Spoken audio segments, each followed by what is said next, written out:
जय श्री कृष्णा। राधे राधे। कार्तिक मास महात्म्य चौथा अध्याय आरंभ। भगवान विष्णु देवताओं को दिया हुआ वचन निभाने के लिए कृत संकल्प थे। भगवान विष्णु ने मछली का अवतार धारण किया। उन्हें पृथ्वी की रक्षा में सहयोग का भार डालने हेतु एक समर्थवान और दयालु पुरुष की आवश्यकता थी।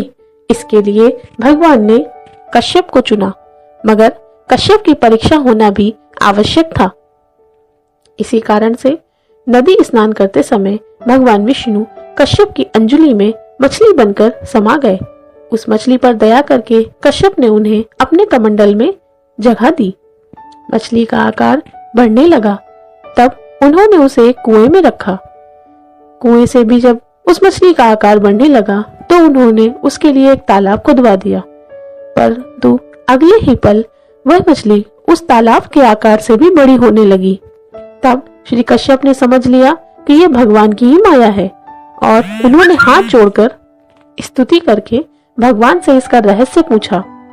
तब भगवान ने उन्हें आदेश दिया कि तुम सभी ऋषियों को बुलाकर एकत्रित करो। तुम्हारे लिए एक विशाल नौका आएगी। समस्त उत्तम औषधि, अन्न और वृक्षों के बीज लेकर तुम उस नौका में सवार हो जाना। समुद्र में समाये हुए समस्त वेदों को अपने ज्ञान से शीघ्रता पूर्वक रहस्य समेत ढूंढ कर निकाल लाओ। तब तक मैं देवताओं के साथ प्रयाग में रुकूंगा। तपोबली मुनियों ने बीज और यज्ञ मंत्रों से वेदों का फिर से उद्धार किया। उन ऋषियों में से जिस ऋषि ने अपनी शक्ति से जिस वेद का जो भाग निकाला, उस ऋषि के नाम से ही वह भाग प्रसिद्ध हुआ। सभी मुनि प्रयागराज पहुंचे और प्राप्त वेद को श्री विष्णु भगवान के ही सम्मुख ब्रह्मा जी को सौंप दिया। वेदों को पुनः प्राप्त कर ब्रह्मा जी फिर से बहुत प्रसन्न हुए। देवों और ऋषियों के साथ मिलकर उन्होंने अश्वमेध यज्ञ किया।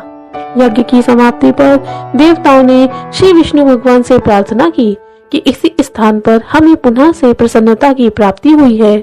हमें यज्ञ का भाग फिर से मिला है, इसलिए आपकी कृपा से यह स्थान श्रेष्ठ और उत्तम पुण्यदायी हो और यह मास अक्षय फलदायी हो। श्री विष्णु देवताओं की ऐसी प्रार्थना सुनकर अति प्रसन्न हुए और उन्होंने कहा कि मेरे मन में भी कुछ ऐसी ही अभिलाषा उत्पन्न हुई थी, अतः अब ऐसा ही होगा। यह ब्रह्मक्षेम नाम से ही सबको सुलभ होगा। राजा भगीरथ अपने तप से माँ गंगा को पृथ्वी पर लेकर आएंगे और इसी स्थान पर सूर्य पृथ्वी माँ यमुना से माता गंगा का संगम होगा। जो पुरुष अपने पितृ ईश्वरों का श्राद्ध आदि कर्म इस स्थान पर करेंगे, उनके पितृगण मेरा ही स्वरूप धारण करेंगे। मकर संक्रांति माघ मास में यहाँ प्रातः काल स्नान करने से संपूर्ण पापों का नाश होगा। उन लोगों को मैं सालोक्य, सारूप्य और सामीप्य तीनों प्रकार की मुक्ति क्रम से प्रदान करता हूँ। हे मुनिवरों, मैं सदैव सर्व रूप में बद्री वन में निवास करता हूँ। जो फल और जो स्थान तुम्हें 100 वर्षों के पुण्य कर्मों से मिलता है, वह तुमको वहाँ एक दिन में ही प्राप्त हो जाएगा। इस स्थान के दर्शन करने वाले मनुष्य जीवन से मुक्त हो जाते हैं। इतनी कथा सुनाकर श्री सूत जी बोले कि भगवान विष्णु देवताओं से इतनी बात कहकर वहां से अंतर्ध्यान हो गए। इंद्र आदि सभी देवता अपने अंशों में वहां रहते हुए वहां से अंतर्ध्यान हुए।